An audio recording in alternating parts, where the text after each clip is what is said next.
حکمت عملی کیا ہونی چاہیے؟ چلیں آپ یہ کہتے ہیں کہ آپریشن بھی ضروری ہے، ظاہر ہے ملٹنٹس ہیں اگر کہیں اور دہشت گرد ہیں اور وہ ٹرینڈ ہیں اور وہ حملے کر رہے ہیں تو ان کو چھوڑ تو نہیں سکتے، ظاہر سی بات ہے، آپریشن بھی آپشن ہے، لیکن اس کے ساتھ پیرالل کیا ہے؟ آپریشن کے بعد کا بھی تو ایک سلسلہ ہوتا ہے نا، سیٹلمنٹس ہوتی ہیں، برین واشنگ ہوتی ہے، تعلیم، بہت سارے عمل ہوتے ہیں، اس کی تیاری کسی پولیٹیکل پارٹی نے کی ہوئی ہے؟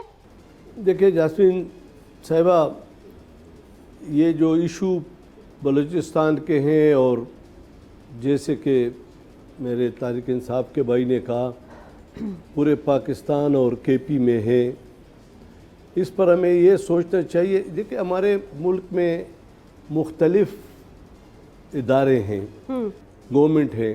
سب سے پہلے ایشو تو یہ اس پر سوچنا چاہیے کہ میرا ایجوکیشن سسٹم میرے بچے کو 15-20 سال پڑھا کے اس کو خودکش بناتا ہے. یعنی ہمارے ایجوکیشن سسٹم میں کیا خامی ہے، اور ہم ایز اے قوم، ایز اے سیاسی جماعتیں کیوں اس پہ نہیں سوچتے ہیں کہ اگر ایک بچے کو پاکستان کے بقا اور سالمیت کے لیے، اس ملک کی تعمیر اور ترقی کے لیے ہم بھیجتے ہیں تو وہاں خودکش بن کے اور عملے کرے، اس پر بھی سوچنا چاہیے. دوسری بات یہ ہے کہ دیکھیں جب تک ہم تمام قوتیں اس بات پہ متفق نہ ہوں کہ ہم نے اس ملک کی سالمیت اور بقا کے لیے ایک ہونا چاہیے. بے شک میں تحریک انصاف کا خلاف ہوں، آج ہم ایک دوسرے کے ساتھ بیٹھتے ہیں.